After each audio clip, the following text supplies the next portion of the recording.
afamolu ngali konton kolen na jali yasilola iye kamben kavo dum munya boledi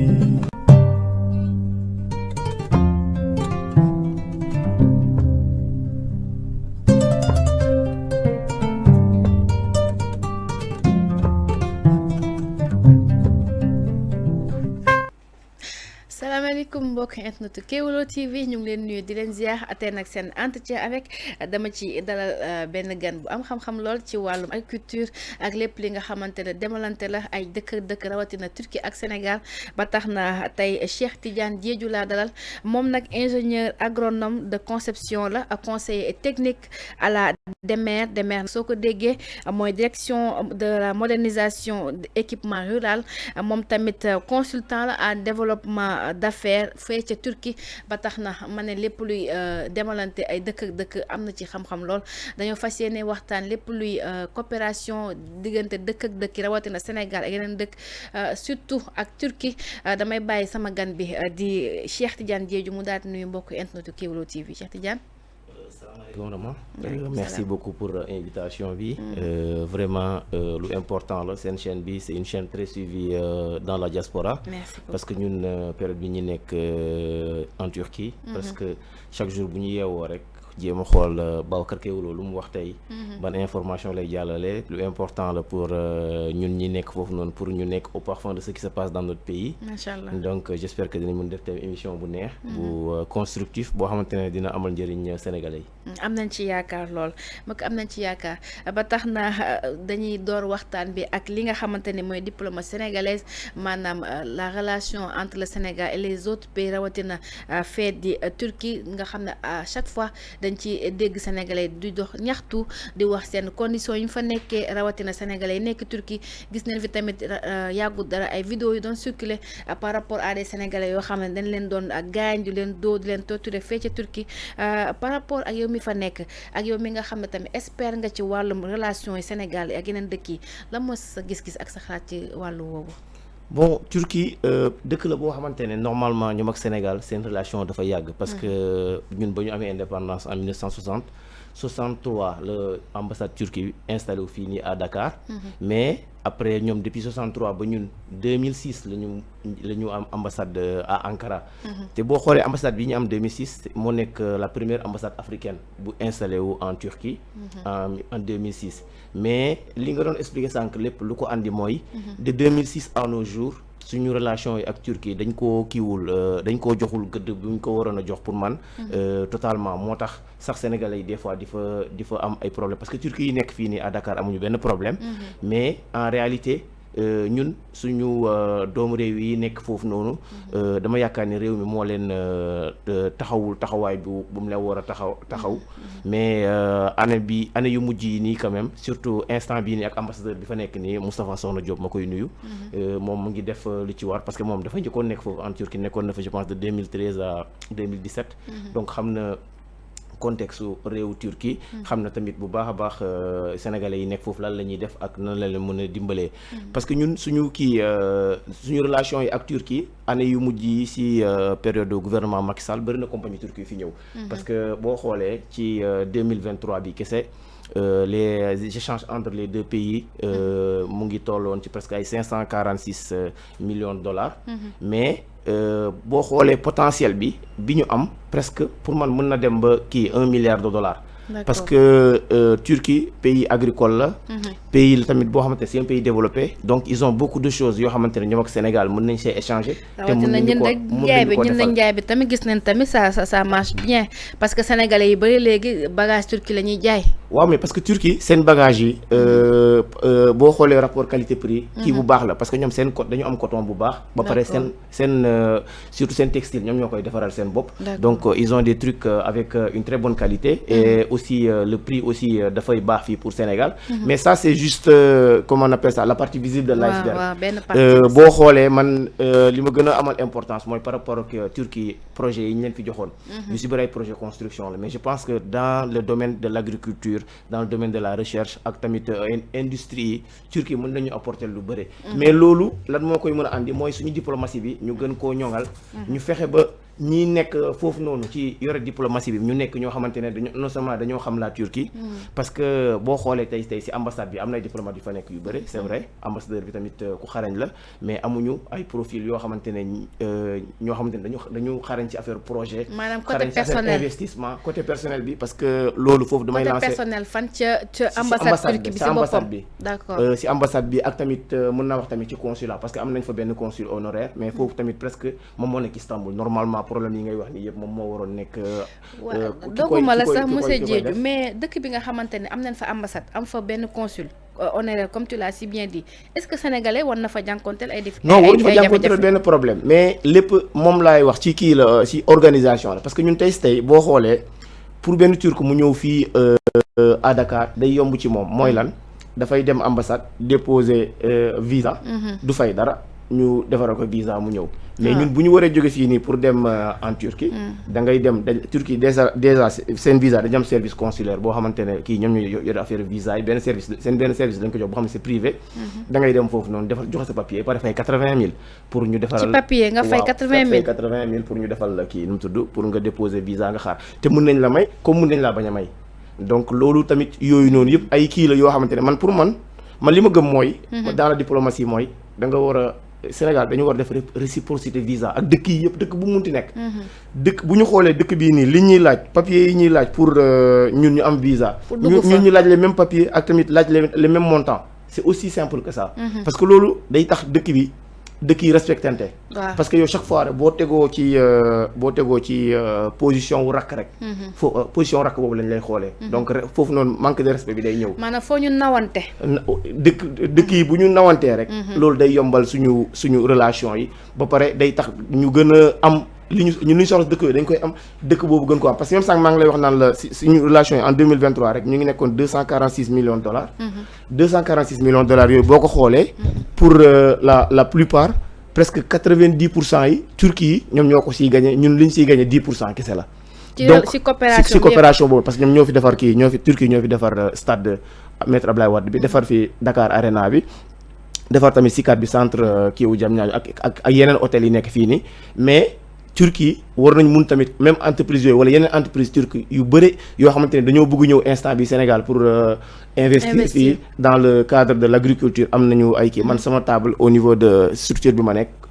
tout le temps damay jot ay lettres yoo xamante ne ay compagnie turque la ñoom ñoo koy envoyé au niveau du ministère. Mais monsieur Diédhiou, si la coopération n'est pas gagnante elle n'est pas bénéfique. C'est ça le problème mais loolu du si structure yi nekk fii nii loolu je pense ministère affaires étrangères avec seen ministre bi ak tamit seen secrétariat d'état bi ki yore affaire les Sénégalais de l'extérieur ñoom ñoo war a gën a xoolaat seen toogaay gën a fexe ba xool seen structure yi ak tamit ñan la ñuy envoyé ci ambassades yi pour gën a mën a régler loolu parce que bëri na ñoo xamante ne ils peuvent se positionner ci position yooyu noonu apporter état bi lu bëree investissement yi nekk foofu noonu ñu capté ko parce que yeneen dëkk yoo xamante ne seen relation ak Turquie yàggul am na ay dëkk yu bëri pays africains yu bëri yoo xamante ne ay 2018 2020 la ñu am ambassade ñun ñu ngi fa am ambassade depuis 2006 te depuis 2006 ba pare ñun instant yi nekkuñu sax moteuru pays bii gën a yore investissement Turquie yu gën a bëri yeneen dëkk yi Nigéria ay kii nu mu tudd Côte d'Ivoire ñoo gën a mën a positionné parce que ñooñu seen ambassade yi dañoo ñëw non seulement ak diplomate yi ñu boole ci tamit ay étudiants yoo xam ne foofu la ñu jàngee ñoo xam dañuy dégg làkk bi mën a waxtaan ak autorité turque yi facilement. mais il y a des étudiants sénégalais yi nekk turc aussi. waaw mais impliqué wu ñu leen ci kii nu mu tudd. impliqué wu ñu leen ci activité ambassade bi ak tamit liggéey bi. parce que ñu bëri dañuy bu ñu jàngee foofu pare dañuy ñibbisi fii nii soit la ñuy ñëw liggéey fii Sénégal wala nga toog foofu noonu liggéey ci compagnie turque yi bëri na ñi toog foofu sax ñoo ëpp ñuy ñibbisi d'accord mooy maanaam daal comme li nga wax rek seen relation yi gisuñu sénégalais gisuñu seen bopp. non sénégalais yi gisuñu seen bopp noonu franchement. bon am na tamit dafay am tamit deux catégories sénégalais yu nekk foofu. parce que dafa am ñoo xamante ne Istanbul lañ nekk mooy ñiy yëngu lu si bëree ci dans le cadre du. textile commerce textile jënd ak njaay mais. am na ñeneen ñi tamit ñoo xamante ne ils sont partis là-bas pour faire des études ñooñu dañuy tas ci biir réew mi ñu si bëri sax nekkuñu Istanbul ñu si bëri ils sont dans les autres villes comme ay Ankara ay Kayseri ay comment on appelle ay Konya ñooñu jàng moo ne fa mais ñooñu bu ñu jàngee ba pare tamit fokk en rapport avec l'ambassade et l'état du Sénégal ñu jéem a xool ni ñu def ba ñu intégrer leen fii ba ñoom. mais ñu mën a continuer di servir au fait c'est la faute à qui loolu. c'est la faute je dirais nga xamante ni comme ni nga waxee depuis 2006 la ñu am Sénégal la ñu am ambassade alors que y a d'autres pays comme le Nigeria nga xam pays africain la comme ñun yi nga xamante ni ñu ngi leen di ñu ngi gis seen bopp ci coopération c'est la faute à qui ba ñun depuis 2006 ba tey. c'est la Turquie qui profite plus. parce que ñun suñu ambassade yi boo xoolee nu ñu koy tëggee la ambassade yi ils sont juste là-bas pour le côté bilatéral mooy relation entre ñaari dëkk yi te loolu. maanaam pour wane daal bâtiment ngi fa. exactement. d'accord mais dañu dugguñu bu baax a baax ci côté pour jéem am ay investissement loolu mooy andil dëkk bi dara parce que dëkk mun nga fa nekk tu es représenté là-bas ngay dem ci bu ñu organiser dara nga dem fa wala président bu ñëwee nga ngeen am fa kii bu baax Sénégal franchement Turquie dëkk na dëkk boo xam dañoo bëgg Sénégalais ba pare bëgg Sénégal. mais ñun ñoo war a teg benn suñu stratégie pour jéem a copter foofu noonu investissement bëri na parce que instant bi Turquie dafa saturé ak Europe en général moo saturé. léegi entreprise yi nekk foofu noonu yëpp dañoo bëgg ñëw installé wu en Afrique te Afrique pour man boo waxee Afrique rek Sénégal la. te instant bii nii boo xoolee Afrique de l'Ouest Turquie chaque jour dañ suma xarit Turquie dañ naan ma yéen seen kii ni ñu koy waxee sax da ngeen xaw a ñàkk vision man non du ñàkk vision. dañoo amuloon ay dirigeants yoo xamante ne dañoo bëgg réew mi. mais instant bi am nañ ko man je pense que ak gouvernement bu bees bi ñu am suñu régime bu bees bi ñu am nañu vision bi mais après il faut qu'ils mettent les moyens mooy lan ñoom seen entreprise yi comme boo demee ambassade mel Nigéria. dañu am foofu bureau boo xamante ne ñooñu pour affaire investissement kese la ñu fay nekk duñu sax nekk ay diplomate ay ingénieur la ñuy nekk ay économiste ay borom xam-xam ci affaire investissement donc ñooñu ñooy copter directement structure yi dañ leen di jël foofu yóbbu leen di Nigéria directement du jaar sax procédure ambassade bi ñëw ministère affaires étrangères comme fii ni muy def man fii par exemple su ma xoolee lettres yi ñëw sama bureau ci affaire investissement yu jóge Turquie day jaar ambassade Sénégal bu jógee ambassade Sénégal dem ministère affaires étrangères ñoo koy envoyé suñu ministère agriculture. maanaam c'est un long circuit. des fois day def ay weer te amul njëriñ. boo fa tegoon par exemple koo xamante ne xam-xamam dafa màcc ci affaire ci affaire investissement day jël investisseurs yooyu woo ministère bi nekk fii nii bu mu concerné bu dee élevage la mu woo ministre de l'élevage bu dee agriculture mu woo ministre de l'agriculture wala bu dee kii la ni koy mine la mu woo ministre des mines directement ne ko telle structure dañoo bëgg ñoo investir au Sénégal kañ nga leen di mën a recevoir mu jox la date nga ànd ak ñoom soit nga ñëw wala nga mettre leen dans les conditions bu ñu ñëwee fii nii mu mun leen a recevoir affaire bi gaaw mais affaire yu yéex yooyu yëpp day décourager loo des fois compagnie est-ce qu'il ne serait pas mieux par exemple dans chaque ambassade ministère bu ne am fa benn représentant boo xamante ne bu amee benn investisseur buy ñëw mu ñëw ci moom directement ñu xool comment ils vont établir les choses avec le ministre en personne. wala loolu c'est une possibilité mais loolu dafay tax effectif yi ci ambassade yi day pléthorique te c'est pas bénéfique pour le pays li ñu mën a def mooy lan dëkk yi yëpp dañ koy am da ngay am benn chargé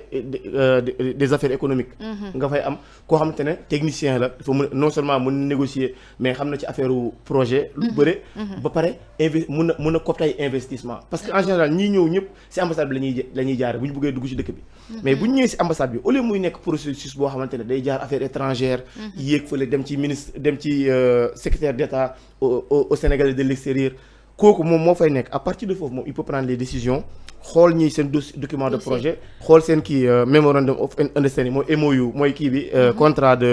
d'entrée bi ñu bëgg mu xool bu dee c'est logique directement moom dafa leen di orienter ñu dem ci ministère bi directement gisanteeg le ministre concerné ñu signer contrat yi après directement ñooñu bu ñu la war a jox un endroit où s'installer ils s'installent dans le pays ñu kii parce que en général compagnie yi def yooyu yëpp dañuy bind yeneen dëkk tamit léegi bu ñu bindee yeneen dëkk yi bu dee foofu moo gën a gaaw balaa Sénégal seen réponse di ñëw fekk na ñooñu commencé nañ seen investissement ci beneen dëkk après mënuñu investir foofu di investir à Sénégal donc loolu dañ ci dëkk bi da ciy perte lu bëri te Sénégal Turquie lu fa génn man pour man en Afrique ñëw fi ñun ñoo ko war a moom parce que ñun non seulement dañoo nekk ci espace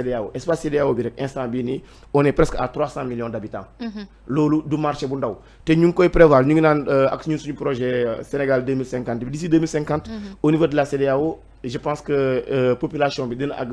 ay au minimum 1 milliard d'habitants donc c'est un très grand marché donc yooyu noonu yëpp ñun kese bu ñu fi yoroon ay entreprises turques yoo xamante ne ils sont installés ici beneen marché bi tamit bi nekk au niveau de la CEDEAO ñun dañ siy profité bu baax a baax parce que lépp loo xam te ne entreprise bi defar na ko fii nii da koy mën a jaay si marché boobu noonu te ñun dañ siy profité du si am suñu ay redevance. si waaw je pense que c'est assez clair par rapport à la diplomatie sénégalaise ba tey si diplomatie bi gis nañ ni le premier ministre Ousmane Sonko dalal na benn naataangoom muy le PM congolais bi Makosso par rapport à la coopération entre le Sénégal et le Congo Brazzaville noo ko gisee. waaw mais ñun instant bi nii dañu am un premier ministre boo xamante ne franchement pour man c'est un visionnaire comme je le dis tout le temps. parce que liñ naan béy sa weewu tànk. moom loolu lay def. ñun déjà dëkk yi ngay gis ni yëpp nga xamante ne Afrique lañ nekk jege ñu surtout suñu kii voisins yi. amuñu woon ak ñoom relation yu baax. Dieu merci ñi ba ñu ñëwee le nouveau régime ils ont tout fait pour rétablir loolu noonu. avec je pense aussi suñu kii nu tudd ministère affaires étrangères bi. c'est bien li ñuy def noonu parce que dëkk yooyu noonu c'est des pays yoo xamante ne. surtout Congo Kinshasa Congo Brazza. c'est des pays yoo xamante ne dañoo bëri ay richesses yoo xamante ne pays européens yi ñoo siy profité. ñun en tant que un pays qui se veut émergent qui se veut être un pays développé d'ici 2050. dañoo soxla dëkk yooyu noonu dañuy am ay kii yoo xamante ne ñoom dañu am ay richesses yoo xamante ne ñun dañ koy soxla fii suñu industrie bu ñu bëggee développer suñu industrie. donc je pense que c'est bien que Sénégal instant bii nii ñu jël les devants pour être dans de très bonnes conditions am ay relations yu baax ak dëkk yooyu signé ak ñoom ay partenariats parce que ñoom seen affaire yu bëri pays européens yi ñoo ciy profito te ñun en tant que pays africain voisin ba pare ñu jege leen ba pare bokk ak ñoom culture bokk ak ñoom affaire yu bëri ñun war nañ si mën a insérer wu créneau la boo xamante ne dinañu mën a amal njëriñ dans le futur c'est pourquoi man je salue franchement l'initiative du PM di dem ci pays limitrophes yi di dem tam ci pays africains yi pour signer ak ñoom ay conventions c'est très important pour la prospérité et aussi le développement de notre pays futur. D'accord. Merci monsieur Diédhiou par rapport à ces éclaircissements ci coopération diplomatie sénégalaise du moins dama bëgg a xam lan mooy DEMER parce que DEMER benn direction la boo xamante ni c'est pas assez connu sénégalais xamuñu ko te ñoom ñi ngi def liggéey bu am solo nekk structure tamit boo xamante dafa am solo lool parce que agriculture lay laal. ok la DEMER c'est benn structure la bu nekk déjà ci ministère agriculture ak souveraineté. foofu la nekk comme direction. moo xam ne bokk na pour man bokk na ci direction yi gën a importante. mooy la direction de la modernisation de l'équipement rural. en réalité direction la boo xamante ne il travaille avec les entreprises sénégalaises. yoo xamante ne mën nañu fournir matériel agricole. parce que dans le cadre du programme Sénégal 2050 moo nekk programme bi ñu lancé ni nouveau régime bi lancé programme bi war a développer agriculture au Sénégal. DEMER daf ci am wàll bu am solo parce que agriculture mënul développer sans modernisation mooy utilisation matériel yoo xamante ne matériel yu am doole la pour emblaver ay surface yu gën a mag comme tracteurs yi ay moissonneuses batteuses ay kii nu mu tudd on a du matériel attelé et du matériel non attelé donc matériel boobu noonu DEMER moom moo nekk responsable distribution am ak aussi utilisation am dans les milieux ruraux. Parce que instant bii nii ministère agriculture dafa am programme bi mu lancé mooy programme CAC yi ngay dégg. coopérative agricole communautaire yi. c'est-à-dire que dañuy regrouper ay paysans ay cultivateurs yu bëri ñu regrouper leen en CAC ñoom ñu jox leen ñu dimbali leen en termes de matériel en termes de semences ak tamit en termes de travaux du sol parce que année yi passé yëpp dañ doon distribuer ay tracteurs. di ko jox paysans yi mais je pense que d'après résultats yi mu joxe parce que c'est des résultats mitigés. résultats yi nekkul résultats yi ñu escompté woon. donc ren dañoo bëgg changer de démarche dañoo am benn programme bu tudd Allo Tracteur dans le cadre de ce programme les autres années on donnait des tracteurs mais cette année on donne plus de tracteurs. On donnait plus de tracteurs. Non, on donne plus de tracteurs. On subventionne les travaux du sol. C'est-à-dire, tey yow boo amee tool nga am par exemple seen communauté ngeen am seen CAC am seen ay par exemple 50 hectares yi ngeen bëgg a béy dañuy am benn plateforme digitale bu ñu bëgg defar boo xamante ne dañ fay dugg nga def commande ne dama bëgg ñu ngeen béyal ma sama 50 hectares yi. mais monsieur Diédhiou béykat xam na tal na digitalisation est-ce que béykat tamit tal na nekk ci internet bi naan di leen envoyé. tamit organisation bi du métti. organisation bi du métti. dina am foo xamante ne peut-être kii ay connaissant aussi nos réalités sénégalaises nga xamante ne lii di réseau yi yeggul fépp. waaw non mais dina neex a gérer. dina neex a gérer parce que en fait foofu du nekk ay paysans individuellement. ne comme ay kii lay nekk ay ni koy waxee sax ay communauté agricole kii ni koy waxee sax ay coopérative agricole communautaire lay nekk. mais coopérative bëriwul Sénégal les coopératives ne sont pas nombreuses au Sénégal. instant yi dañoo bëgg paysans yi ñoom ñu booloo parce que coopérative yooyu ñoom ñoo nar a booster agriculture bi. c'est avec le temps loolu du xam nga loolu du loo xam da ngay ñëw rek na ko bupp def. mën na commencer ren parce que xam nga lan moo tax. ñu dugg ci kii bi ci nawet bi nii programme Allo Tracteur bi di am solo. dugg nañ ci nawet bi déjà di. ñëw na programme bi day ñëw. ok xam nga lan moo tax programme bi di am solo. parce que fii da ngay jox nit tracteur fekk mu ngi am ay 2-3 hectares. te benn tracteur normalement dans l'année 8000 heures la war a def xam nga 2 hectares. kii 2 hectares nu mu tudd 2 hectares toolu 2 hectares. boo ko béyee 2 heures 3 heures temps nga pare. te kii bi tracteur bi dans l'année 8000 hectares la yow bu la joxee benn tracteur nga béy si 2 hectares après tracteur bi toog fa day yàqu. manque d'utilisation mel comme oto boo jël rek taaluloo ko te gaare ko sa buntu kër. boo toogee da ngay ñëw après ay problème rek nga ciy fekk donc moteur dafa war a daw tout le temps. léegi nag pour loolu ñu am kii boobu efficacité boobu noonu sur le terrain. dañuy ñëw. léegi yóbbul leen tracteurs yi tracteur daf leen di béyal comme par exemple bu leen tracteur yi béyalee par exemple seen benn 20 hectares wala benn 30 hectares bu ñu waree fay par exemple 1 million CFA ils vont payer la moitié ils vont payer 500 000 yeneen 500 000 état bi subventionné ko loolu moo gën parce que am na ñu bëri am na tracteurs yu bëri ñun ba ñuy def kii bi nu mu tudd pour xool yan tracteurs ñoo nekk sur le terrain am na tracteurs yu bëri yoo xam te ne ñu ngi dans des zones ils sont pas fonctionnels doxuñu te amuñu entretien léegi lii day tax kii moom tracteurs yi moom moo koy entreteniral boppam donc ñun duñ fa nekk du sonal suñu bopp di jéem a xool ndax tracteur am mu ngi dox ak doxul ki ko moom bu tracteur am pare da koy defaraat moom donc il fait travailler son tracteur. d'accord les tracteurs yooyu ngeen fekk ils sont dañoo yàqu ils sont usés yàqu ne nag yooyu da ngeen récupérer wala da ngeen bàyyi waaw am nañu programme tamit pour jéem ko remettre sur pied. C'est pas facile xam nga comme fii ñun vision bi ñu am ci alalu état. moo war a changer. parce que pour man loolu yëpp dama koy yóbbu chaque fois ci patriotisme. bëgg sa réew parce que réew yi développé yëpp. loolu moo ko développé patriotisme c'est très important mais fii nag en général boo waxee patriote laa rek. dañ naan non kii waa Pastef la te patriotisme waa Pastef moomuñu ko. loolu pour man Sénégal bu nekk da ko war a jël.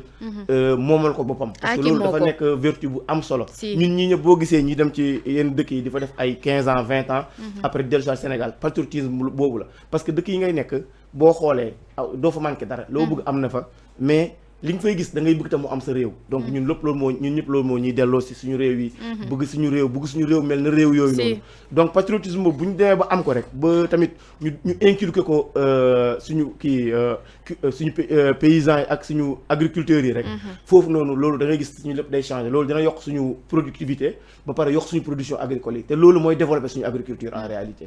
ça c'est vrai l'agriculture tamit a besoin de moyens defe naa dëkk yi bëri bu ñu développer tey c'est parce que seen agriculture dañ ko jox gëddëm ak àkkam mais loolu moo fi manque Sénégal dañuy des ci agriculture ba léegi par rapport à la tournée économique du président Bassirou Diomaye Faye gis nañ ne actuellement il est au nord démb dem na fee ci Richard Toll ci compagnie sucrière sénégalaise bi ban njàngat ngay am par rapport à cette tournée. waaw non mais c'est important parce que pour man zone nord moom moo nekk zone pilier bi. zone bi yore agriculture Sénégal par rapport ak beaucoup de choses. parce que zone boobu nekk na zone boo xamante ne climat bi fa am non seulement dafa nekk climat bu baax. mais aussi dañu am benn avantage. mooy culture irriguée yi foofu noonu dafa yomb parce que amuñu problème mu ndox si donc comme ni nga wax sànq agriculture moom moyen moo koy def donc foofu dafa bëri ay compagnie étrangères yu nekk foofu noonu te je pense que ni compagnie étrangères yi yooyu yëpp li ñuy def foofu noonu yëpp sénégalais ñoo leen ko dàq mais il faut que état bi accompagner suñu agriculteurs yi accompagner tamit ñi nga xam ne dañoo am alal ñu jéem leen orienter pour ñu dem ci zone yooyu noonu investir fa gën a développer agriculture bi compagnie sucrière moom je pense que ni comme compagnie bu yàgg la je pense defe naa depuis 1962 ba léegi ñu ngi existé donc benn tubaab moo ko moom mais bon ay sénégalais ñoo fay liggéey donc pour mais loolu est-ce que du loolu tam de ironie voir une compagnie sucrière sénégalaise boo xamante ne ñu ne Sénégal moo ko moom ak ñu gis doomu bitim réew boo xam mooy njiit bi. waaw mais loolu yëpp ci kii la conséquence colonisation bi la boo xamante ne moo continuer mais je pense que ak suñu régime bu bees bi vision bi ñu am. mooy pour lépp loo xamante ne Sénégal la nekk pour Sénégalais yi yor ko parce que am na dëkk yoo xamante ne comme ay Dubaï. foofu étranger li naan gandu yeewi bay foofu mënoo fa nekk étranger ba pare nga am fa entreprise boo xamante ne yaa ko moom entreprise bi li nga fa mun a moom lu gën a bëri 49% la donc foofu dañuy protéger ñoom seen waa dëkk yi boo demoon tey say boo fa demoon yor fa bugg fa créer entreprise yow li nga ko mën a moom lu gën a bëri 49% la 51% yi foog nga jox ko ñoo xam ne waa dëkk bi la loolu ay kii la yoo xamante ne ay kii protectrice la yoo xamante ne dëkk yi dañ koy def des fois pour que devise yi entreprise bi di générer lépp bañ a génn seen dëkk parce que loolu dafa am solo ñun tamit loolu moo ñu gën a sonal dafa bëri ay entreprise yu nekk fii yoo xamante ne luñ fi liggéey dañ koy génne waat ci dëkk bi mu dem feneen donc du profiter Sénégal yi exactement même des fois da nga si gis entreprise yoo xamante dañ fiy nekk sax mais même ñi fay liggéey sax seen waa dëkk la ñuy nekk donc loolu yëpp tamit ay effort la yoo xamante ne gouvernement bi war na koo def ba compagnie bi bu fu nekk mu am ay kii nga signé ñoom ay convention yoo xamante ne poste clé yi mu am ay sénégalais ba pare yeneen poste yi nga xamante ne ay poste yu kii la yi ñuy wax poste yu ndaw lépp sénégalais yi liggéey nga bañ a jël ay ñoo xamante ne sa waa dëkk lañ ñëw fii nii di liggéey Sénégal mais loolu lépp lan moo koy andi foog ñu am politique étrangère bu am doole mooy lan étranger yi ñëw fii nii ñu teg leen ci ay conditions yoo xamante ne bu ñuy ñëw fii ni état bi xam leen bu ñu fiy génn tam état bi yëg ko ñun loolu ma suñu problème bi gën a mag dañuy am fi da nga gis nit dina fi ñëw dugg génn def fi lu ko neex ba dem yoonam te ñun duñ ko yëg loolu yëpp mooy fexe ba est-ce que c'est pas parce que nos états étaient un peu faibles par rapport à certaines puissances internationales non du faiblesse pour man du faiblesse de ñàkk jël suñu ay responsabilité la woon rek mais loolu dëkk bu jël ay responsabilité am parce que gis nga am na dëkk yu ndaw yoo xamante ne développé wuñu comme ay Cap-Vert mais foofu moom mënoo fa dugg te état bi du ko yëpp ñun loolu lépp manque d'organisation la rek te je pense que gouvernement bi ak digitalisation bi ñu jëm nii foofu lañ jëm dinañ dem ba nga xamante ne nit ku am visa ambassade bu mu munti nekk balaa ngay ñëw fii dinañ ko yëg boo ñëwee fii tamit ñu fexe tamit étranger yi ñu defal leen ay carte de séjour parce que c'est ay devises la yoo xamante ne dañ koy ñàkk xaalis bu bëre parce que ku defar carte de séjour da nga koy fayloo dina defarlu dina dem traduire ay papier dafay bëri loolu sax day créer emploi yu bëree yoo xamante ne ñu ngi koy xeet c'est important étranger yi ñu teg leen ci benn circuit boo xamante ne dañuy dem foofu defar seen ay papier pour mën a am seen nu ñu koy waxee carte de séjour nekk ci dëkk bi carte de séjour bu jeexee bu leen police jàppee ñu fayloo leen ay amende loolu day tax ku étranger yi bu ñu ñëwee fii ñoom ñëpp dañuy régulariser donc ñu xam leen tamit ku si def benn loo warul def ñu xam ne fii la dëkk ak fii la jóge tel jour la dugg ci dëkk bi loolu lu am solo la loolu tam je pense war nañ cee gën a farlu parce que dëkk bi bëri na dugg ak génn trop xale yi sax dañuy tourner Sénégal comme yu doomay ga waaw mais loolu man pour man si régime yu njëkk yi la woon surtout régime Macky Sall moom franchement boobu ñoom affaire politique moom dañ see dugaloon lu nekk ba dañ doon wax tax si côté zone nord bi ak surtout Casamance foofu dañuy jëlee ay ñoo xamante ne duñ sénégalais di leen jox nationalité sénégalais pour ñu voter leen donc j'espère que yooyu noonu yëpp foog gars yi jéem a fexe ñu raxasaat suñu fichier yi raxasaat fichier DAF bi ñoo xamante ne nekkuñu sénégalais ñu génnee leen ci franchement parce que nationalité dafa nekk loo xam ne dafa important nit bu génnee dafay représenter dëkkam mënoo jël ku nekk nga jox ko mu yore nationalité bu defee yenn kii après ñu ne benn sénégalais moo ko def te fekk nekkul sénégalais loolu vraiment pour man ay erreur la yoo xamante ne war nañ koo moytu rectifier monsieur Diédhiou ba tey en tant que conseiller technique ci wàllum agriculture ban jàngat nga am par rapport à l'agriculture sénégalaise waaw suñu agriculture bi suñu ministre bu bees bi docteur Mabouba am na volonté ak tamit équipe bi ñu muy liggéeyal tamit xarañ nañu donc ñu ngi ci préparer campagne bu 2025 bi ñu ngi ci par rapport ak projet yu ñu lancé donc am na ay ndogal yu am solo yu ñu jël mooy comme li ma wax sànq affaire u kaki si kaki tamit dañuy am ay CUMA mooy ay coopérative d'utilisation du matériel agricole la tamit yooyu tamit dañ koy boole mu ne moo kaki ñooy liggéeyandoo moom laa doon expliqué noonu sànq ci programme Allo Tracteur bi donc bon pour kaki c'est vrai kii bu baax la nu mu tudd objectif bu baax la parce que loolu day permettre kii nu mu tudd kaki bu ñu amee bu ñu produire bu baax loolu day impulser un peu développement agriculture bi mais dafa am yeneen affaire yoo xamante ne tamit nekkuñu di ko sóoraale pour man te yooyu moo nekk affaire yi gën a important mooy reconstitution capital semencier bi parce que boo amul njiw sa agriculture du mën a dem parce que jiw moo nekk loo xamante ne chaque fois moom mooy nekk ci commencement bi. même avec les subventions. même avec les subventions ñun. problème bi ñu am bu bëre moo nekk problème jiw te loolu je pense que am nañu ay instituts de recherche yu nekk comme l'ISRA. ñoom mën nañ ko assurer. donc bu ñu demee ñun ba am ay jiw yu baax après loolu daf ñuy yombalal lu bëree bëri ci agriculture parce que ñun on a des très bonnes comment on appelle ça suñu type de sol yi ñu am fii nii ay sol yu baax la te par rapport ak zone boo dem rek am nañu type de sol boo xamante ne ay mun na jël ay spéculation yu bëree bëri donc boo xoolee par exemple zone nord bi ak zone Casamance foo xamante ne mën nañ kii mën nañ fa def du riz ak tamit nga ñëw dans la zone des Niayes pour kii nu mu tudd les cultures maraîchères donc dañoo am avantage boobu noonu mais pour ñu utiliser ko foog état bi continuer di accompagner producteurs yi te tamit agriculture bi tamit mooy li may wax à chaque fois rek bu ñu ko bàyyee paysans yi ak ñi nga xam te amuñu alal parce que agriculture comme ni nga ko waxee ku am xaalis moo ko war a def li ñuy investir ci bâtiment yi tabax ay Sénégal moom dañoo baaxoo l'agriculture c'est pour les pauvres fii non mais loolu nag day tax agriculture dem parce que agriculture ku am xaalis moo ko war a def gis nga par exemple agriculture retour sur investissement am nu mu gaawee par rapport ak construction da ngay gis ko xam te day préférer dem construire benn immeuble def ci ay 10 appartements nga loué ko nit ñi di fay ay 150 000 ak 100 000 fekk investir nga ci kii bi ni koy waxee sax investir nga ay 50 millions ci bâtiment bi 50 millions balaa nga koy jot sur 100 000 ñaata année la agriculture 50 millions boo ko investir ci agriculture 2 ans 3 ans nga nekk milliardaire agriculture donc moo nekk loo xamante ne waruñu ko bàyyi en rade gouvernement bi dañoo war a gën a góorgóorlu par rapport ak programme parce que programme 2050 bi sur 25 ans yi moo nekk pour ñu am autosuffisance alimentaire mais balaa nga am autosuffisance alimentaire da nga njëkk am sécurité alimentaire ñun sécurité la ñu war a njëkk xeexagum ba pare parce que man pour man foofu la ñuy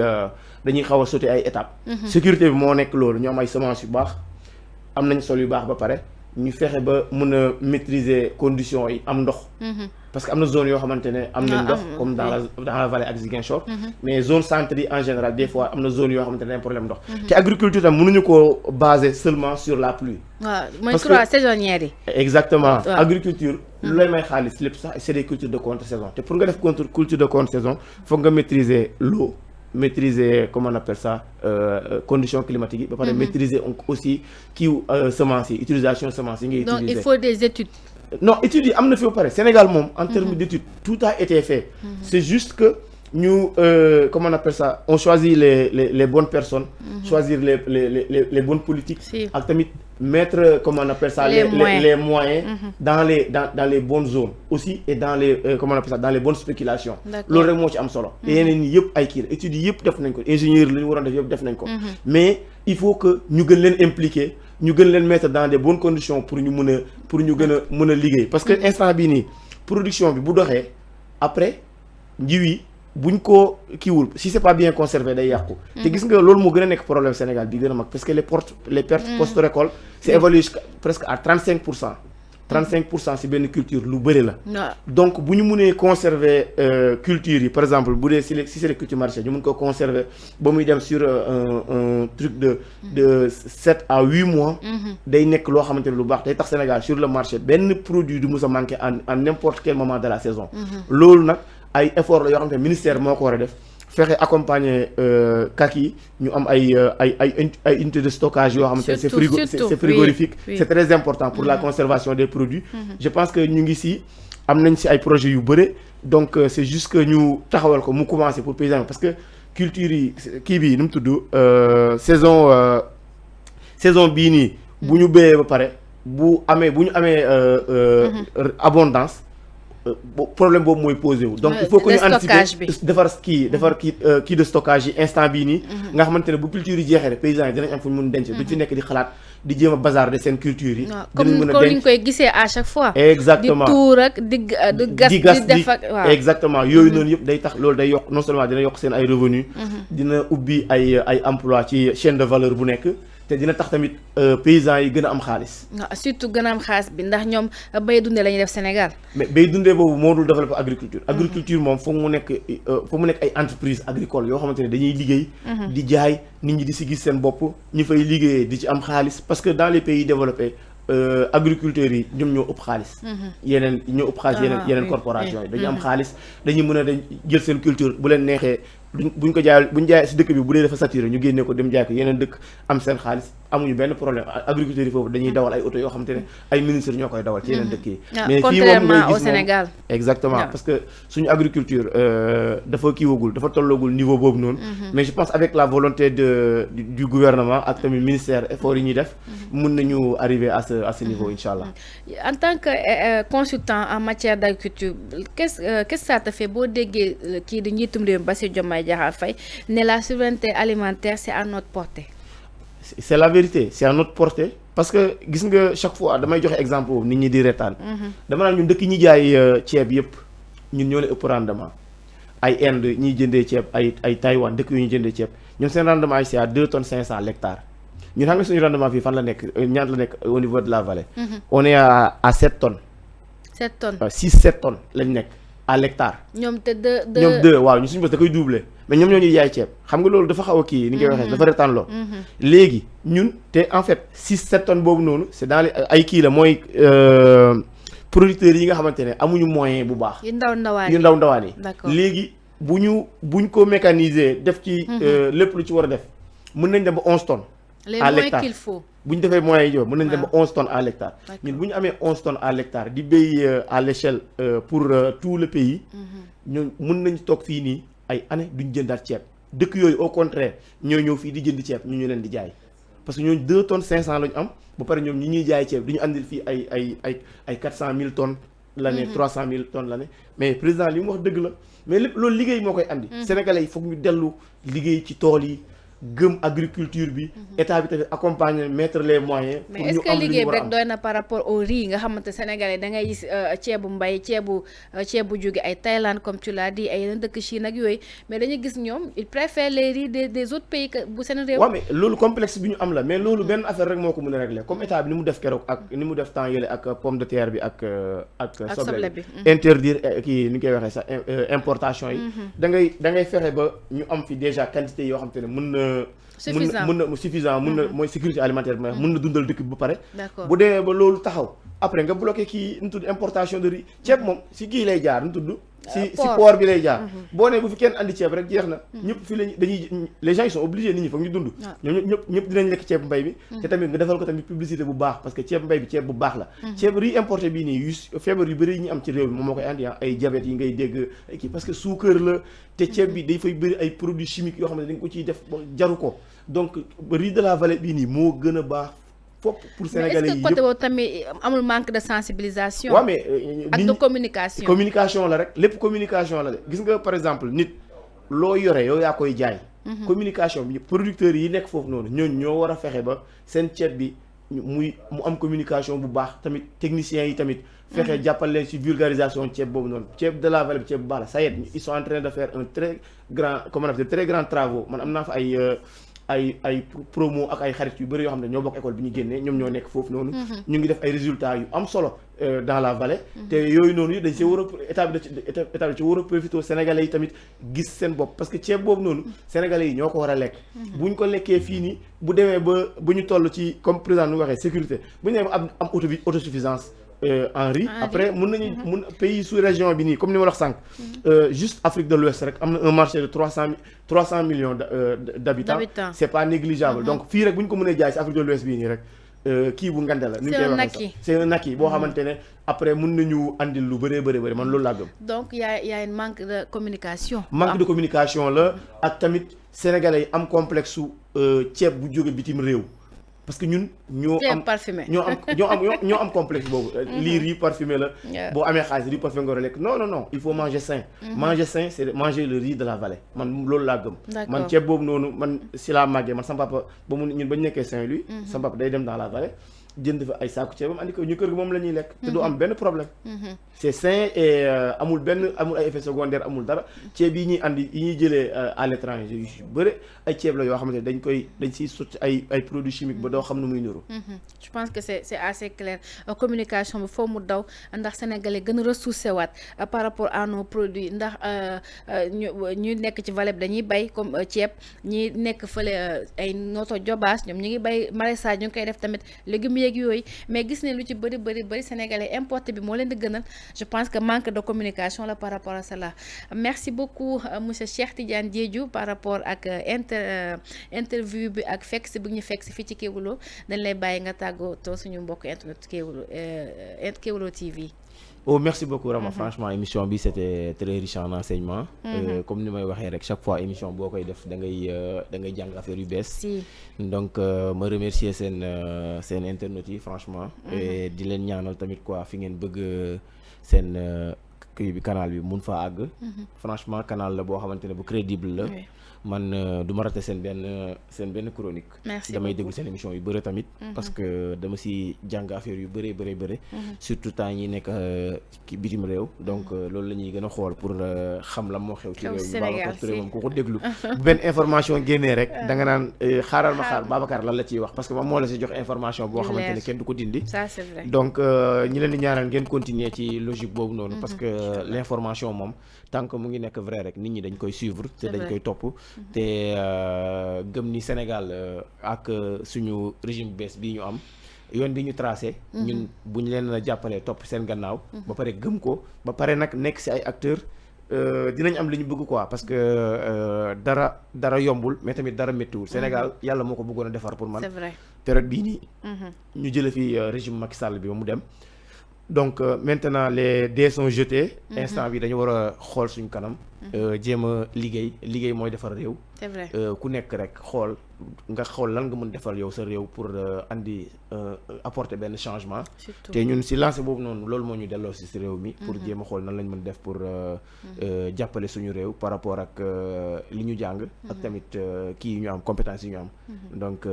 je vous remercie. et j'espère que dinañ amaat possibilité defaat yeneen émissions yi gën a important. bien sûr inchallah merci beaucoup monsieur Cheikh Tidiane Diédhiou ci wuyu si bi ñu wuyu si fii ci Kéwoulo TV def naa ne waxtaan bi am na solo lool partage bi tamit macha allah on te remercie par rapport ak expertise bi nga ci indi ak explication yi nga xamante ne sénégalais soxla woon nañ ko lool par rapport à l'agriculture et à la diplomatie sénégalaise ñu ngi lay sant bu baax di la gërëm di leen sant yéen tamit yéen ñi di mbokk Kéwoulo TV toogoon à chaque fois dañuy seetaan à travers nos plateformes lu ñu teg rek ngeen seetaan ko di leen sant bu baax di leen gërëm di leen jox daje benn yoon incha allah.